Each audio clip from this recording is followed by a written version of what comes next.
The morning my manager proudly introduced his nephew as my replacement, everyone expected me to fight for my desk. Instead, I smiled, handed over every badge they asked for, and left for the first vacation I'd postponed for 8 straight years. 3 days later, my phone showed 87 missed calls, and by then, the damage had already climbed into 8 figures. For 8 years, my mornings began before sunrise and ended long after the office lights had surrendered to the night. The building had become more familiar than my own apartment. I knew every strange sound the ancient elevators made, every flicker of the fluorescent lights on the 7th floor, and every shortcut buried inside the company's aging legacy system. Some people joked that if the headquarters ever caught fire, I'd probably be the one calmly directing everyone outside while carrying a laptop under one arm. I laughed with them. The truth wasn't nearly as funny. I hadn't taken a real vacation in 8 years. Not because I loved working every weekend. Not because I didn't have dreams beyond quarterly reports and emergency conference calls. Every year I filled out the vacation request form. Every year something critical happened. A failed migration, a software outage, an acquisition, a compliance deadline, a system nobody else fully understood. Every request quietly disappeared into a drawer somewhere. Maybe next quarter, my manager would always say with a reassuring smile. Next quarter became next year, then another. Somewhere along the way, I stopped asking. The office rewarded that kind of sacrifice with polite applause instead of actual gratitude.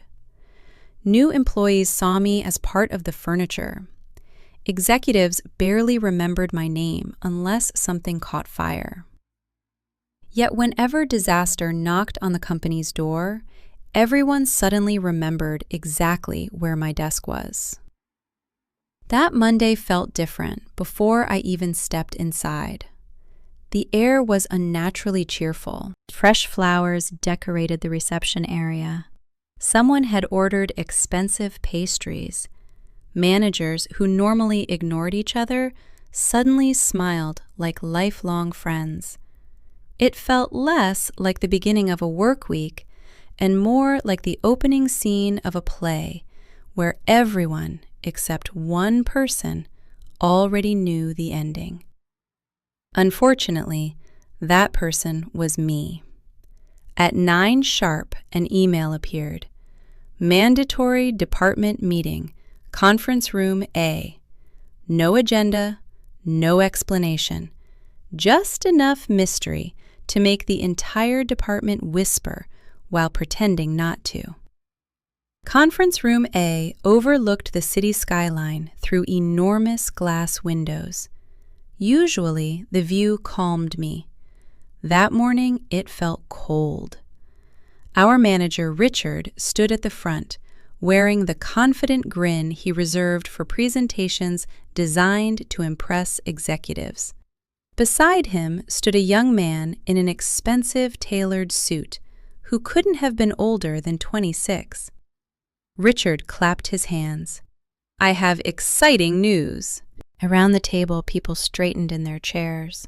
Our department is entering a new era. The buzzwords came first: innovation, fresh perspective, leadership transition, operational excellence. Then Richard placed a hand on the young man's shoulder. "I'd like everyone to welcome Daniel." Polite applause filled the room. My nephew. The word landed heavier than the applause. Daniel smiled with perfect confidence. "I've heard so much about this team." Had he? Because I had never heard of him. Richard continued speaking. "Daniel has incredible leadership potential. He'll be stepping into a management role immediately so he can learn directly from our best people." His eyes landed on me. There isn't anyone more qualified to train him. Several coworkers glanced in my direction. Some looked uncomfortable. Others avoided eye contact altogether. One person quietly lowered their coffee cup as though afraid to make a sound. Richard kept smiling. Effective immediately. Daniel will assume responsibility for your projects. Not assist, not shadow, not support. Assume responsibility. For a brief second, I wondered if I had misunderstood. 8 years, thousands of late nights, hundreds of emergencies, countless weekends sacrificed, replaced in less than 3 minutes. Daniel walked over with his hand extended. "I've heard you're the guy who knows everything." I shook his hand. "I know enough." He chuckled. "Don't worry, I'm a fast learner." Maybe he was. Maybe he wasn't. But experience isn't software you can install during onboarding. Richard wasn't finished. "We'll need complete documentation by Friday." Friday? Documentation covering nearly a decade of evolving systems, undocumented fixes, emergency procedures, vendor relationships, regulatory workarounds, and operational habits that existed mostly inside my memory. He said it as casually as asking someone to forward an email. After the meeting, coworkers drifted toward my desk in careful waves. "I'm sorry. I didn't know. This doesn't seem fair."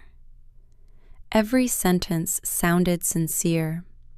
Every sentence ended with the same quiet escape. "But there's nothing I can do."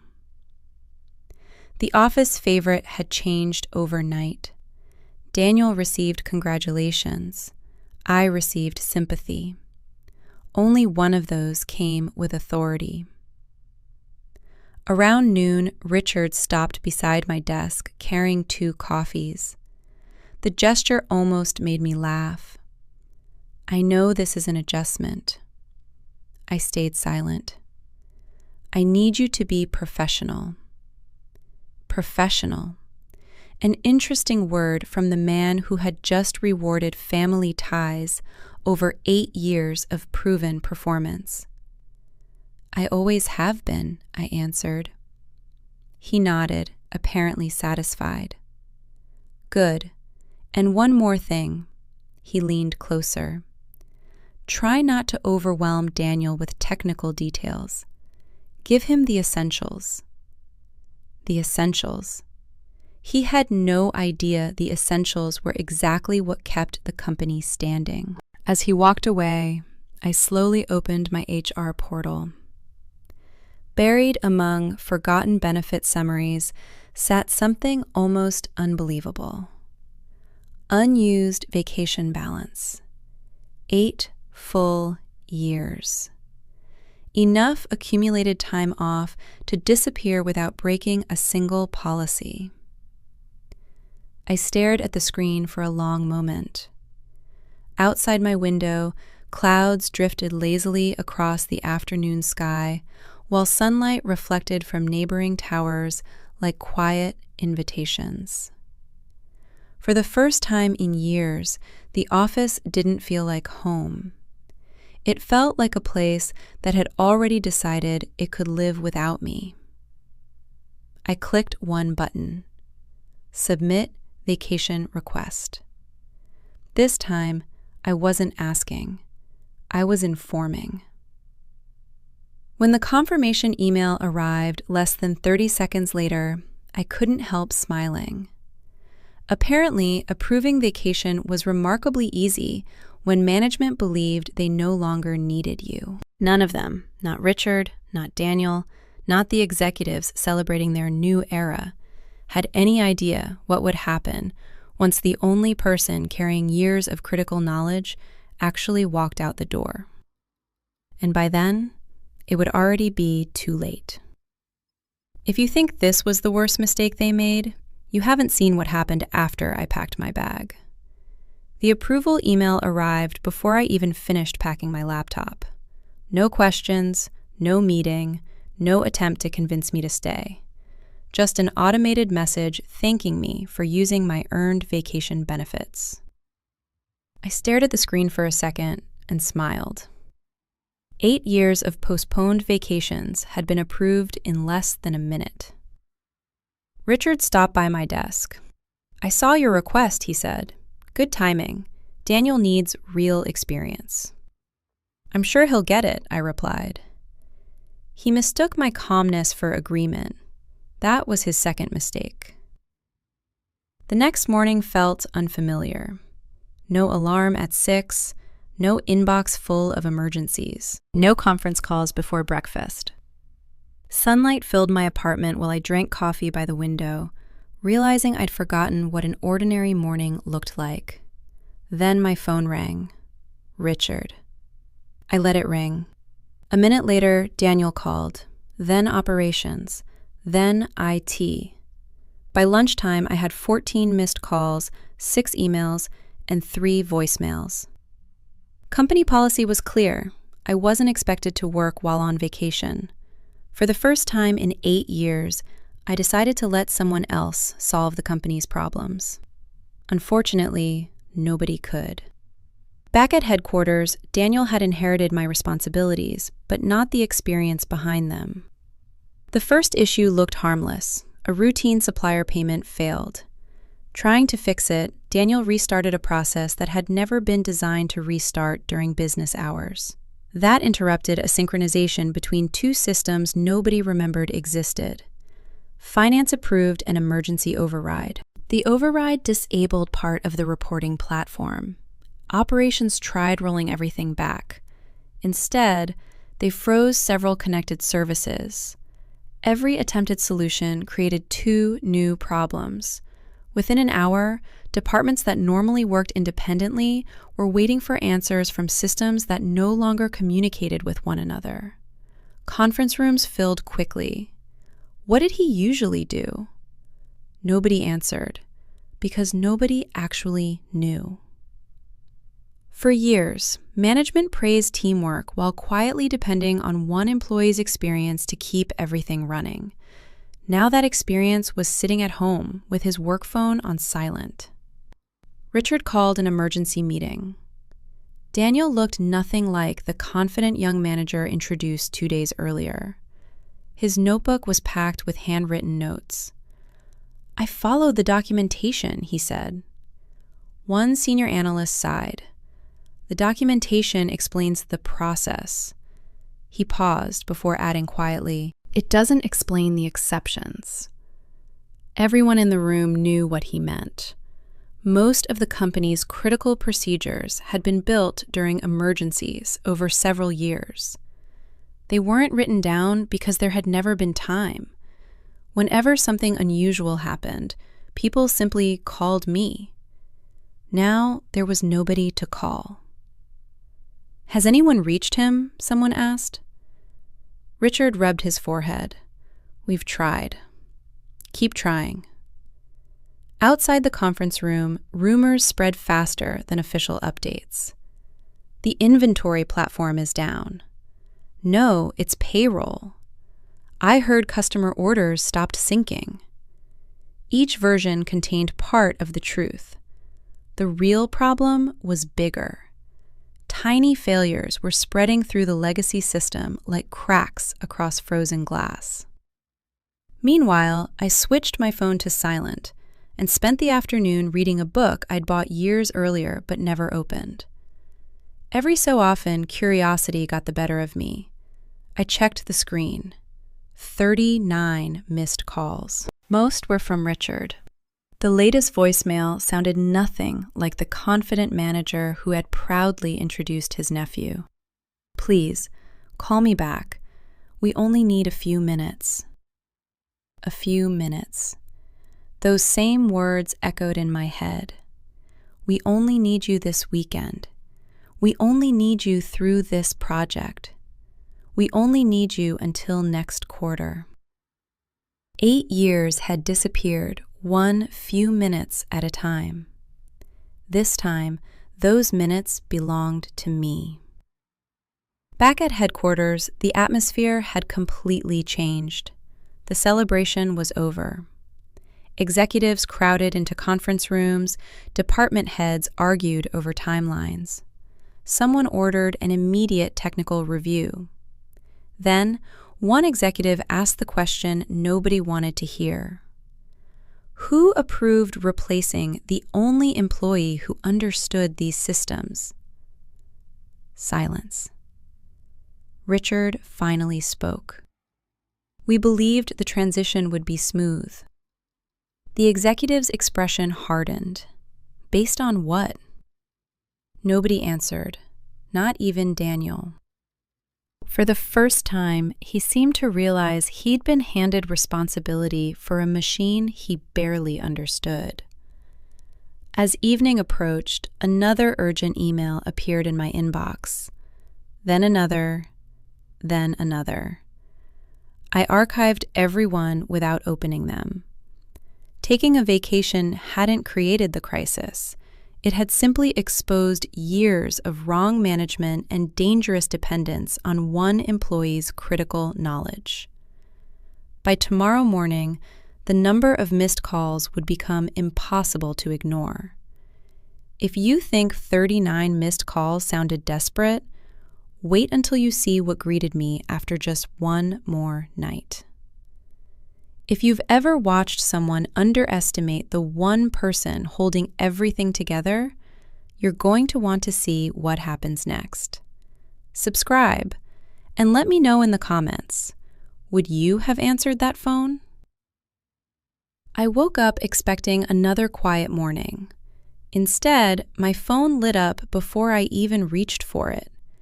87 missed calls. For a second, I thought it had to be a glitch. Then I saw the names. Richard, Daniel, operations, finance, 2 vice presidents, even the chief operating officer. There were emails marked urgent, critical, and immediate response required. One subject line caught my attention. Internal audit requested. That was new. Companies don't launch internal audits because of a minor technical issue. They do it when executives believe someone made a very expensive decision.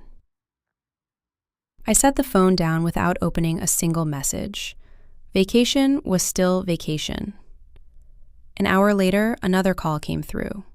This time, it wasn't Richard. It was Melissa, the HR director. I almost ignored it. Almost. When I answered, she sounded exhausted. Good morning. I know you're on vacation, and I'm not calling to ask you to come back. That was unexpected. We just need to understand something. I'm listening. Did you leave complete documentation for your responsibilities? I left everything the company ever requested. A long silence followed. And was anyone fully trained before your vacation? That wasn't my decision. I understand. She thanked me and ended the call. No pressure, no demands, just questions. That told me everything I needed to know. Back at headquarters, the atmosphere had completely changed. Conference Room A, where Daniel had been proudly introduced just days earlier, now looked like a command center. Laptops covered the table. Whiteboards filled with timelines and failed recovery attempts lined the walls. Every hour revealed another hidden dependency inside the legacy system. Each discovery led back to the same conclusion. Someone had assumed years of experience could be replaced in a week. They were wrong. The executive team demanded answers. Instead, they received numbers. Delayed shipments, missed client deadlines, interrupted financial reporting, growing contractual penalties. Every department calculated losses from its own perspective. When finance combined the figures, the room went silent. The estimated impact had already crossed $7.6 million. No one celebrated fresh leadership anymore. Richard looked as though he hadn't slept. Daniel barely spoke. Late that afternoon, the board requested a formal briefing. That single decision changed the conversation. The question was no longer how to restore the systems. The question was how the company had allowed itself to depend so heavily on one employee while simultaneously pushing him aside. The audit team started reviewing emails, approval records, and staffing decisions, vacation requests, promotion discussions, training budgets, replacement approvals, everything. Facts have a habit of telling a different story than confident presentations. Meanwhile, I spent the afternoon walking through a botanical garden a few miles from my apartment. My phone remained in my pocket. For years, I'd believed the company would collapse without me. Now I realize something more important. If an organization can fail because one employee takes a well-earned vacation, the employee isn't the problem. Management is. That evening, I finally opened one email. Not because I felt obligated, because I was curious. It wasn't from Richard. It was from the COO. The message was short. We're trying to understand exactly what happened. No action is required from you while you're on leave. We'll contact you after the initial audit is complete. I read it twice. No demand to return, no accusation, no blame. The tone had changed. For the first time, someone at the top wasn't looking for a quick fix. They were looking for the truth. And I had a feeling that truth was about to become far more expensive than anyone had imagined. The next morning, the company wasn't trying to repair systems anymore. It was trying to understand how everything had gone so wrong. The internal audit team occupied an entire conference room. Every decision made over the previous week was now under a microscope. Who approved Daniel's promotion? Why had no transition plan been completed?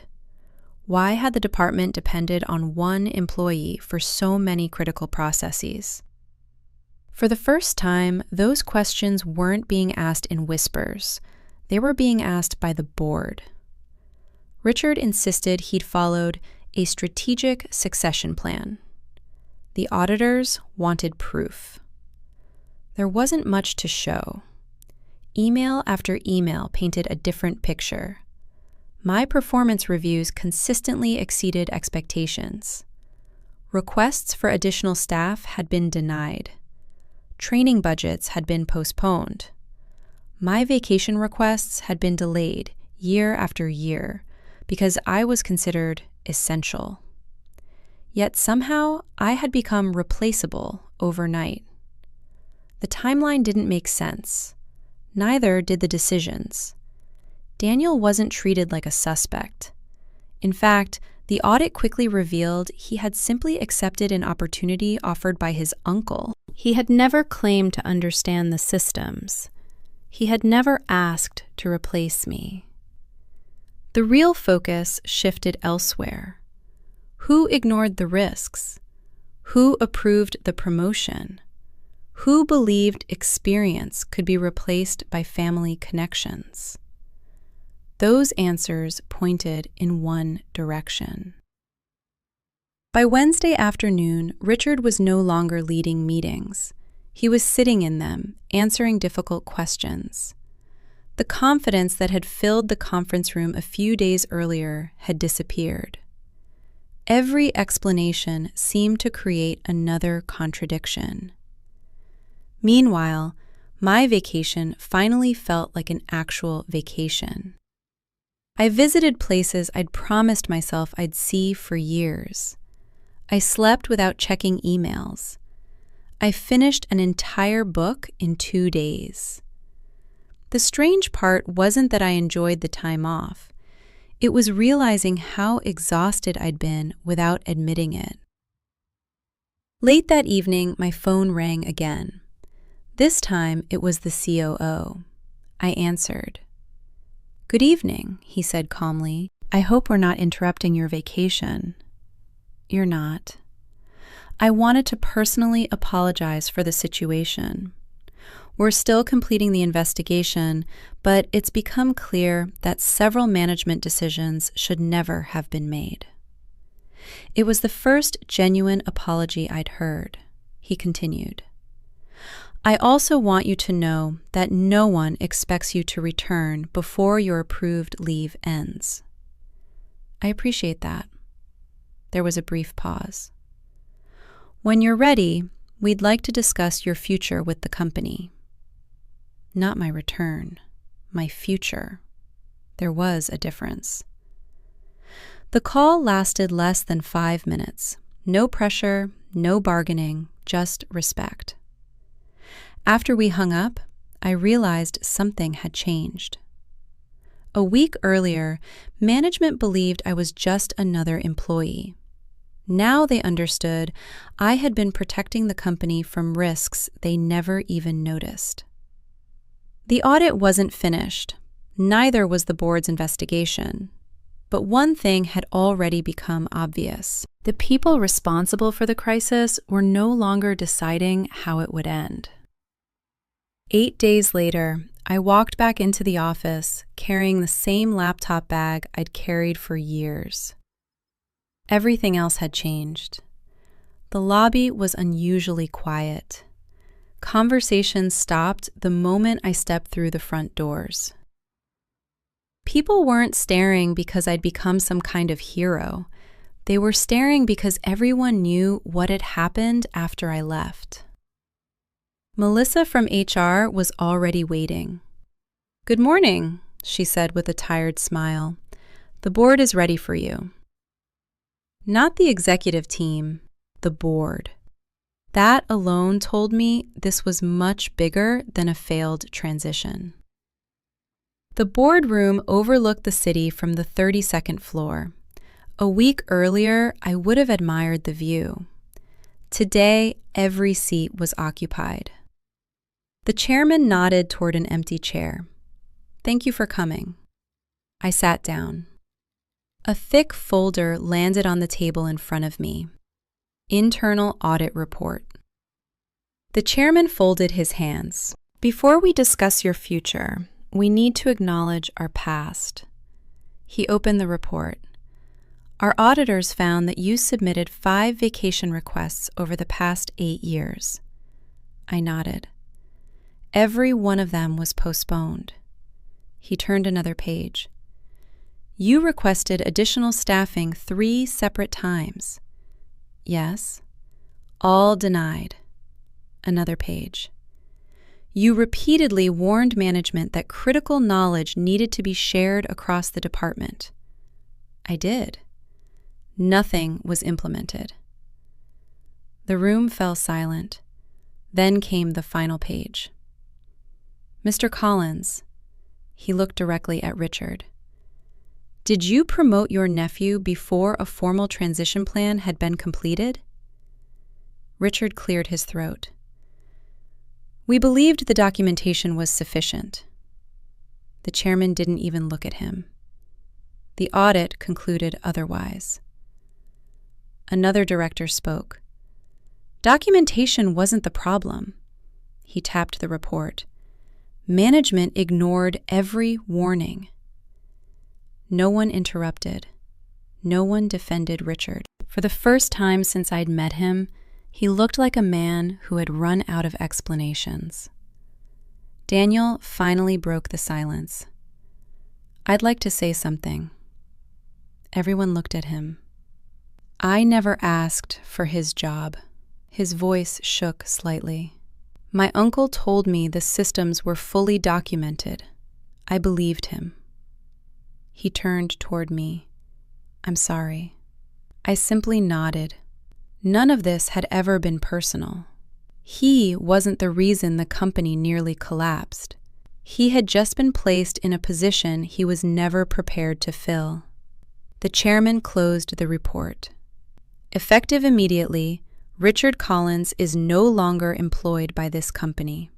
No applause, no dramatic reactions, just silence. Sometimes silence carries more weight than shouting ever could. The COO slid another folder across the polished table. "This one is for you." Inside was a new contract. Technical Operations Director. Authority to hire additional engineers. Mandatory cross-training for every critical system. annual protected vacation. Then I reached the compensation page. I stopped reading. Base salary increase, 45%. I looked up. The COO smiled. "We're not paying you for fixing systems." He paused. "We're paying you what we should have paid the person who kept this company running." There was one final document: corporate settlement agreement. The company formally acknowledged that repeated vacation denials, ignored staffing requests, and poor management decisions had contributed to the crisis. Rather than spend years in legal disputes, they chose accountability, compensation, and immediate policy changes. I signed, not because of the money, because every recommendation in the audit became company policy the moment the agreement took effect. No employee would ever be left carrying an entire department alone again. As I left the boardroom, employees looked up from their desks. Someone started clapping, then another.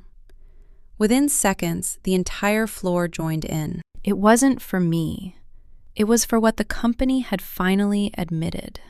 Experience matters. Preparation matters. People matter. 3 months later, the final financial report estimated the total damage at just over $11 million. The systems recovered. The company recovered. Its culture finally began to recover too. Looking back, I realized something I wish I'd understood years earlier. Being indispensable isn't a badge of honor. It's a warning. A great company builds systems that support people. A bad one expects people to become the system. In the end, I didn't win because someone else lost. I won because the truth was finally impossible to ignore. And that victory lasted far longer than any title ever could.